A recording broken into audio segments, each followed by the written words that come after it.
Good afternoon, sir. Yo, yo. This is episode 58 of the Beef and Bitcoin podcast with your host, Brett and CH. Today is episode, 58? It's been a couple weeks since we've had a chance to record, I guess, with Thanksgiving break and everything going on. It's been, I guess a lot's happened in the last couple weeks.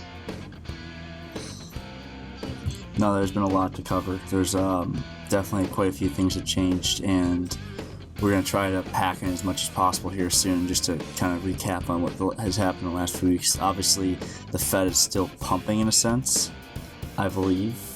It seems like we still have repos going on, and we're still over 4 trillion as far as I can tell. Yeah, I'm pretty sure that we are. The last time I saw somebody post that Fed chart on Twitter, so that's my guess, is that we still are. I don't see that slowing down anytime soon. And it even looks like some of the repo news has picked back up again. So I guess we'll wait until we hear a little bit more about that to include it as another topic for another episode. But I know you and I were talking just over the holidays about the HEX scam from Richard Hart, and how I was surprised that anything like that is even happening again. I don't know how. That was kind of my first thought about it, was like, no one's really going to take this seriously. And, over the holiday break, I listened to Peter McCormack's episode about the OneCoin scam, which I didn't really know anything about. And I think a lot of Bitcoiners kind of just missed the OneCoin scam, because if it came across my radar, I probably looked at it and was like, yeah, this is just another Ponzi scheme like BitConnect. And I just didn't think twice about it. Things like that now, where you've been in long enough, you just don't even care about it. You don't even think about it. And like, as you said, it might pass on your Twitter feed or something along that nature, or an ad, and you don't even think twice about it. It's there, and and you keep moving along. Whereas someone who's new, which we don't really think about that much, or someone who doesn't have that good of knowledge, clicks on it because, it's enticing. Yeah, nobody wants to turn away guaranteed returns, as every single scam always comes up with. And I hadn't personally been vocal about like any scams recently, just because I figured that was kind of done with. But I did see someone mention a comment in one of my Instagram posts in a meme where they were like, make sure you're claiming your HEX. And I was like, what? All right, I need to sit and look about this. This is definitely due to have a topic. So, very high level, Richard Hart is essentially like a serial scammer, and we'll go over a little bit about kind of his past. But I remember watching Richard Hart videos in like summer 2017. Seemed like a knowledgeable guy. His YouTube channel was like, had like a weird kind of mysterious fucking Dracula look to him. I'm like, all right, let me listen to what we're referencing here. This guy, he does look like he's in a castle somewhere in Transylvania. So like I'm like, wow, this guy's fucking video setup's pretty legit. And he used to say good stuff back in early 2017. I mean, he seemed like a Bitcoiner, seemed like he knew all the right things to say. I mean, he understood it enough for that he could gain a half decent following on YouTube. And then I remember sometime in either late 2017 or 2018, he was talking about, I think this is when he started talking about the HEX scam. So he's been like trickling how he's going to scam his followers for 2 years. It was really like, I think it's been a long con the whole time. You I didn't give some truthful information for like the first 18 months, and then you start, dripping in the scams here a little bit, and then you just go full blown scammer. So from what I've found historically, this guy was also like a spammer in the early 2000s, like spamming out anti-aging, like drugs and creams and shit. He has like multiple identities. Pretty much he's pulled off a scam before, and his new scam is called HEX. And basically you just send ETH to an address that he claims that he will not say who owns. So you could just assume that it's him. And then he's trying to create like I don't know, certificates of deposit, CDs, like earning interest. It's a Ponzi scheme. That's basically exactly what it is. Yeah, that sounds like It BitConnect. yeah, it's just so bad. Listen to. And Can I just say this? go The for it. description here. I don't know if this is an updated description or this video is from August 24th, 2017. The description in the video: claim free HEX tokens. Get rich in 2019. The cryptocurrency designed to pump. The first blockchain CD. High interest time deposit. Richard Hart, billionaire, blockchain thought leader, author, serial entrepreneur, Bitcoin veteran. Yeah, I mean that's just so bad. That's really bad. I don't even. He must have went back. I mean, when you hear things like that, I mean, full stop. Like, just go the other way. Kind of let other people take that hit who are gonna do that. Like, let them take the fall. I don't know. I mean, it's really bad. I know you and I were talking about. Peter McCormack did like a quick little debate with Richard Hart. I guess like not that long ago, a couple days or weeks ago, and he just ripped him a new asshole, called him a scammer for just, I don't know, an hour on end, which is actually, I do enjoy watching Peter rip on people. But I guess, you know, we've seen this before, right? So the 10X guy who launched 10X in 2017, Julian Haas, he was like a multi-level marketing scheme guy in like his previous life. So these scammers kind of like, they pick up their ball and they take what they've learned from their last scam and they kind of move it forward. And it looks like Richard Hart's done this multiple times before.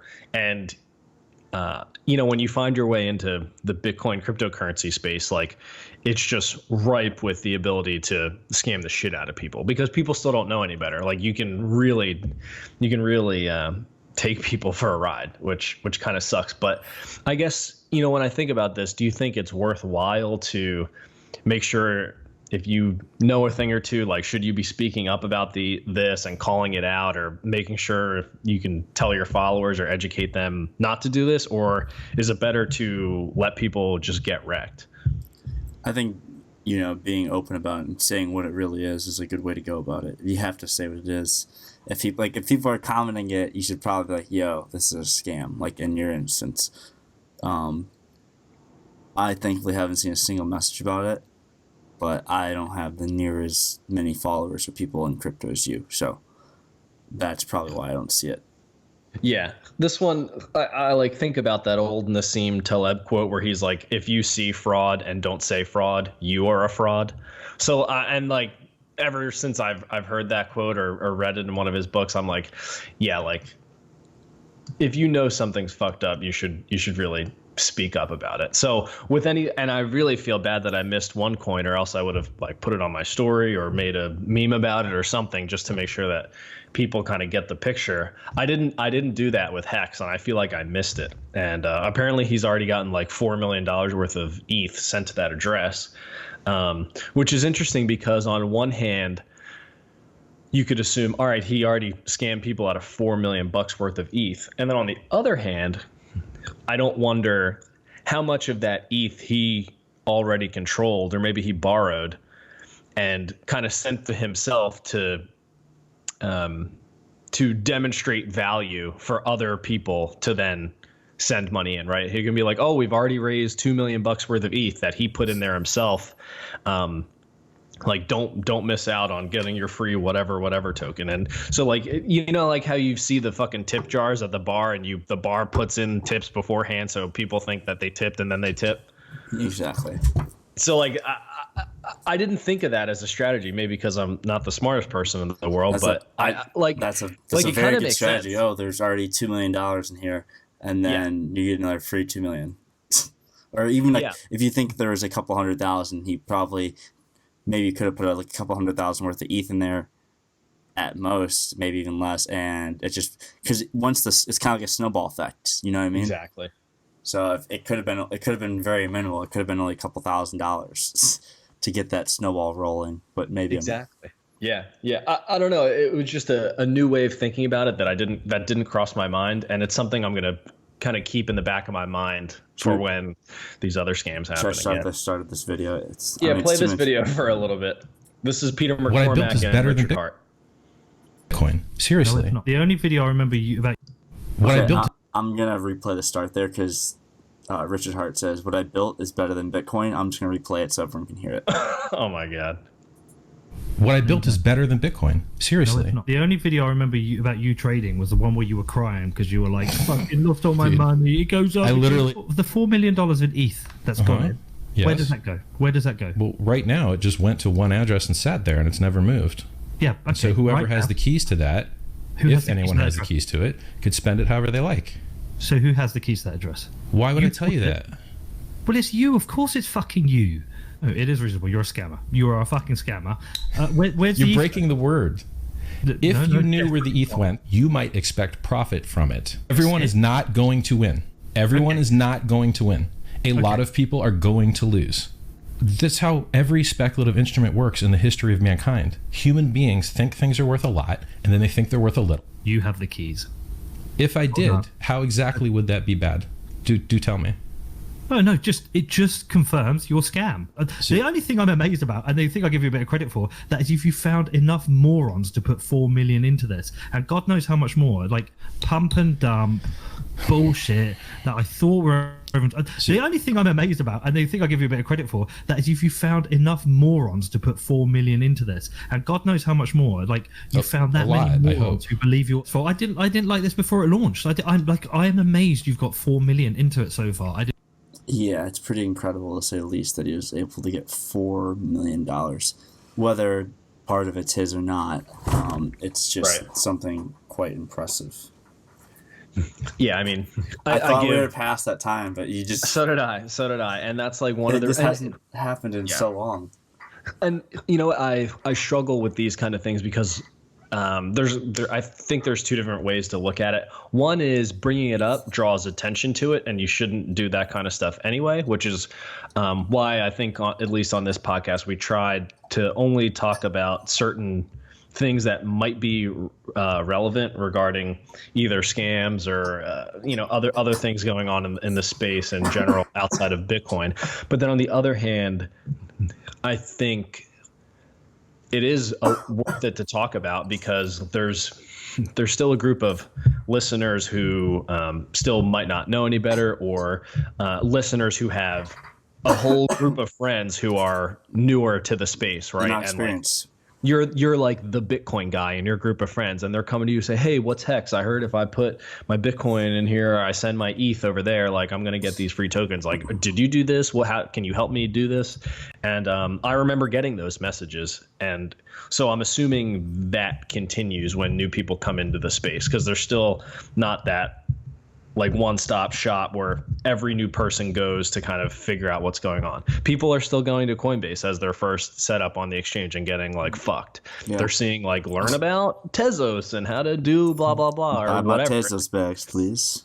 Yeah, you know what I mean? So like you just need to really be inoculated to that kind of stuff, and you either need to have a background in Austrian economics or just computer science in general, where you can understand how these problems work and why the double spend problem solved in a specific way. Like you really have to have a lot of upfront knowledge. So that's why when anybody new comes to me, I point them towards Cash App or something like that, just because it's like you can't get it wrong, right? You're not going to fall for Bcash. You're not going to fall for something else. What are the fees on that? For Cash App, I would say it's like 1 point something %. It's not too much. It's less than Coinbase. It's less than just like the dumb Coinbase. Like, because I remember like whenever people asked me, I would always steer them. I know I remember it was GDAX and Coinbase Pro, but the fees were much lower, and I was like, if you do this, you will save a lot of money if you're actually, because the fees on Coinbase were insane. The fees on You're Coinbase just shoveling the money. It was definitely a lot. Brian's just laughing as everyone's just. All these idiots are flooding his platform and just market buying Bitcoin and other altcoins at with 4% ridiculous fees. They were insane. They were high, and they still really are. I believe they are pretty high. It was like insane. He's just laughing his way to the bank. Yeah. No, Cash Apps is low enough like that. I don't even think about it and don't even consider it all that bad. It doesn't really get too much easier than that. So I understand why there's somewhat of a fee to pay to get the service to get your Bitcoin, but it's really not that bad in general. What do you think? Should we jump into the Bitfinex? Yeah, might as well. I think we've got the point that there is a scam out there, and don't touch it. Be careful with HEX, period. It's anything that just doesn't seem right, or anything that guarantees money or guarantees you'll be rich is a lie. Right. Avoid. Right. Avoid. Yep. I've been waiting for this. So it looks like we have the first exchange that has kind of added a Lightning implementation, and that's Bitfinex, which, it's funny because I was listening to another podcast where they were saying how they were expecting a new exchange to be the first to implement Lightning withdrawals and deposits. And, it ended up being OG Bitfinex who did it, which, I think that's great because they're a long-time exchange. From all the Tether FUD that's happened over the last few years, like they're still up and running and crushing it. And they typically adopt newer Bitcoin technology quicker than a lot of other exchanges. And it looks like there's a couple things to talk about here. So one, for the people who don't know, Lightning is like a layer 2 solution on top of Bitcoin, so that it kind of allows for the fast and cheap payments narrative that was pushed, 5 years ago and fizzled away in 2017 when fees went absolutely insane. Like, and you remember that? Yeah, you couldn't use Bitcoin basically. It was like if you were on an exchange that didn't allow you to pick high fees or they paid high fees, it was like Bitcoin took a day to send. It was absurd. A day to send. And literally, you got stuck at the bottom of the pool and you were screwed. And so, like, your only hope was that you got to choose the fee and you'd pay an exorbitant amount comparative. And this is where the whole shitcoin narrative came in. It was like, well, Bitcoin's slow. And look at all these shitcoins. You can just send, and right. That's where and then pop, and then that happens. Yeah, and I think that's important to remember because, it seems like it was a long time ago, but it really wasn't that long ago. And I don't have a sense for. Obviously the blocks were full, and there's also some thoughts about miners were spamming the network a little bit and artificially raising those fees. So regardless of how you think about it, the demand for block space increases as the price goes up. And that's kind of what we've seen historically, especially when it comes to fees. So now exchanges are going to need to compete against each other to have those low fee transactions for trying to get Bitcoin on and off of exchanges. And Lightning helps in this example. So if you're a trader and you're trying to go in and out of these things, it might be worth taking the time to figure out how you can use Lightning with your trading stack, or I don't know how else to say it. I don't have a trading stack. I have a HODL stack, and that's all I have. But a lot of people have their HODL stack and their trading stack, and they eat fees. Even when you're using Binance, the fees are not cheap getting on and off the exchange. Even when fees are low, they still take a cut of that. It adds up, and then especially when really people are moving, up. When people move size, it's like, oh, you just piss away money. It's like when you're moving big sums, the fees do add up. Like 1% of $10,000 ends up, it's $100, and then when you get higher, you realize. And then when you think about bigger fees and other exchanges, it's ridiculous. Like the Coinbase is always obviously annoying, but even other exchanges, you get hit pretty hard on deposit withdrawal fees. And so this is a big, because people don't think it adds up. It adds up, especially if you're a trader and you're losing percentages to, that's, something to think about. Don't forget about these things. Yeah, that is. And it's, it's something that I don't think about because I don't do anything on the exchanges anymore. Like I just buy, hold, and send off occasionally. And that's kind of it, and keep my long-term storage. But so I've forgotten how expensive it can be to use Bitcoin to get on and off the exchanges if you're the type of person who likes to trade. And one of the major points to bring up here regarding this is, I think it's a really good call by Bitfinex and can give them a competitive advantage when the next fee spike comes, whenever that comes. So I'm assuming that's going to happen, when number go up, right? People are going to start trading and get excited again. And people love Bitcoin's volatility when it's moving. I mean, everybody's talking about it. So I'm expecting fees to go up then. And Bitfinex can really shine here, and customers can point to Bitfinex if they're on a different exchange and say, well, where are you guys on this? How come you haven't implemented Lightning yet? How come you're not batching your transactions? BitMEX is a great leader in that. They do batching once a day, I think at like 9 a.m. Eastern time or something like that, or 11. Yeah. They are trying to use block space as efficiently as possible, whereas these other exchanges aren't using it as efficiently as possible, but they're also using it as a revenue generator because they're taking a big cut off of the fees for moving Bitcoin on and off the exchanges. Batching, it makes sense, and you get why they do it. Otherwise the fees just get insane. It's too much. So I guess my question to you is, do you think other exchanges will respond to Bitfinex adding Lightning? My guess is they're going to let Bitfinex kind of do their thing and then be a fast follow, right? Yeah, fast follow, exactly. If it starts panning out and working in a sense where it's drawing customers or makes sense to do, sure. But, we'll see if it plays out here for the next couple months, I'd say. Yeah. As long as I don't think there's any crucial bugs or issues with people losing funds. I mean, I'm sure Bitfinex will cover it in the off chance that something like that does happen. But it might pay to just be a fast follow in this case. And the other thing with this news is Bitrefil has also integrated with Bitfinex. And if you don't know who Bitrefil is, they sell gift cards and top-ups for Bitcoin. So you can go and buy gift cards with Bitcoin over Lightning or with on-chain Bitcoin, or you can top up your cell phone with cell phone minutes and kind of keep your privacy there.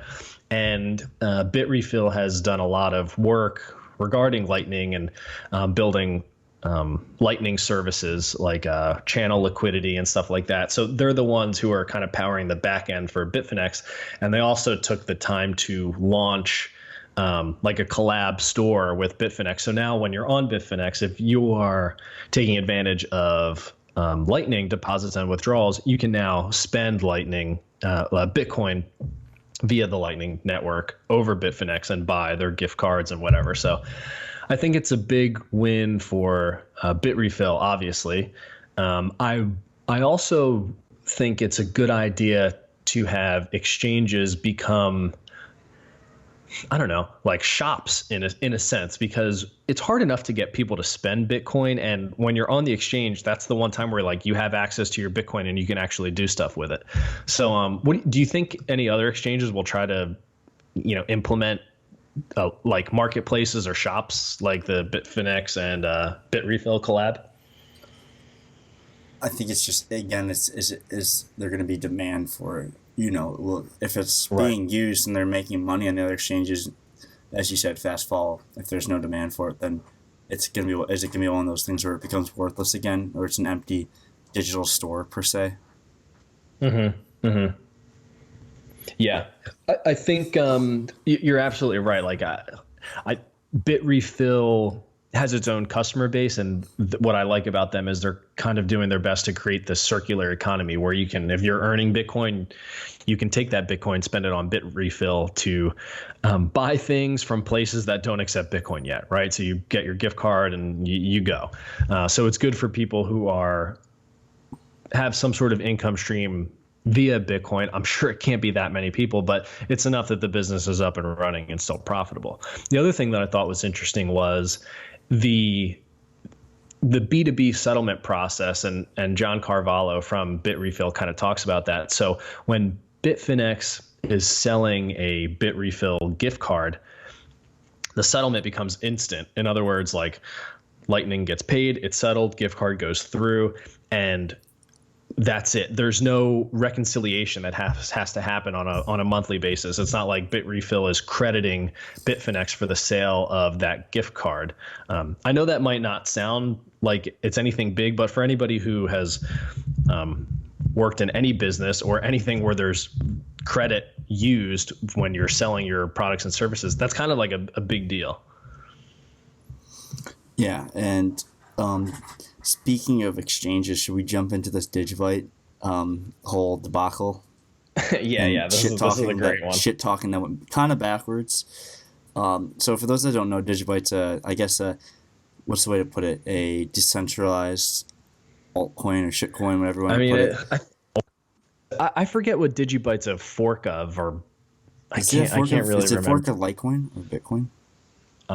I honestly forget, but I know someone made it. There's like a founder of it, and I think this is the founder, this guy right here. Tate. Yeah. And basically he basically was saying Tron's like a real scam, and Tron is a scam, and just talking about the basically the bullshit behind Tron being pre-mined, controlled, centrally controlled by none other than Justin Sun. Was he like Forbes, like under 20 or something, under 30? I don't know what it was. something crazy.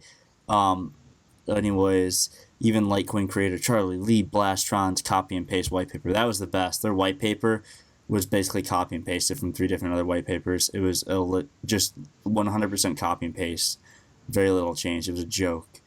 And the dude became a multi-millionaire off it.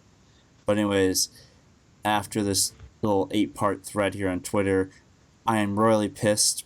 My personal data, my friends and family's data, and other U.S. Digitbyte customers' most sensitive data is now in the hands of the circus show that is now Poloniex, or the TX or TRX, which is Tron, shill factory, as we should now call it, thanks at Jeller, which is co-founder and CEO of Circle. I can't even say his name. Jeremy Allaire. Jeremy Allaire, there we go. Basically talking about Poloniex DEX, which is a centralized exchange. And Poloniex commented on the end of the thread, "We don't own any U.S. to customers' data, all of them are preserved by Circle. By the way, after careful review, we decided Digitbyte is not qualified for our listing standard. We will delist DGB soon. Details to be announced. I wonder what happened to the price." You know what? I didn't check, but I kind of saw this come through, and it took me a little while to work through the thread to kind of piece together what happened. And basically, this is the problem with centralization. First of all, you have one founder from one cryptocurrency trashing another cryptocurrency that also has a founder. That founder also has a ton of influence on an exchange, and Poloniex bought Tron's largest decentralized exchange. I have no idea if anybody's actually using it, but that's what happened. And next thing you know, your coin is getting delisted. It's hysterical. Like, it's the most savage thing I've ever seen. But here's the thing, nothing even happened in the price. Yeah, and this is where it gets crazy, because nothing happened. Like, it's just done. It's over with. It looks like Digitbyte was already dead, and this news didn't really have too much impact on the price. How much has fallen? Look how much has fallen since March in Bitcoin value. Yeah, 384 to 86, and that's in Bitcoin value. Yeah, I mean, it. I don't know much about Digitbyte. I don't know much that chart's insane. First of all, I can't believe how crazy this thing. That's the thing. That's what happened. Like, you're talking about things that went from like single Satoshi to 1,000 Satoshis. So yeah, from the bottom to the top of this is 156 times. Yeah, that's insane. It might be more. It's 15,600%. So 156. Does that sound correct? Yeah. It's ridiculous. Yeah. Just yeah, I don't even know what to say anymore with a lot of. I had forgotten how crazy everything got. That was that was in the start of the year. That was from March to June. It never even get close to that Bitcoin value. That's what people don't realize. A lot of the low Satoshi, the low sat altcoins that pumped retarded in the start of the year never reached their Bitcoin peaks ever again. Right, and I think that's. I guess we do a good job trying to talk about that. it's always worthwhile to measure your shitcoins if you still have them in Bitcoin, so you know what your kind of base pair opportunity cost would have been if you were just holding Bitcoin instead. Hopefully enough people kind of do that and mess around with dollar cost averaging calculators to see that in the long run, if this is something you want to stick with, that might be like a better option for you. But I mean, these shitcoins have really become absolutely worthless, measured in the currency that you could have just held anyway. Yeah. It just gets really bad. And I think the fun part about watching Polo kind of delist this is like you're seeing this weird quasi like free market happen where people piss other people off and your shit just gets delisted. And like you can just see the centralization of everything happening, and it just makes it look like a little amateurish, but at the same time it's also hysterical. That it's like a lot of this stuff is a joke, and there's like not that many people who are interested in these projects besides like the 2 people who are still developing on top of them. I don't know. It just, everybody kind of learns eventually, I guess. Yeah, and it's just one of those things you learn in time. Like this Bitcoin chart was why a lot of people sat in altcoins for quite a while until we got that pump again in Bitcoin where altcoins 10x basically against Bitcoin. And it was obviously ridiculous in USD value because Bitcoin went up a couple times. So the USD value went up 30, 40, 50 times depending on the altcoin, if not more.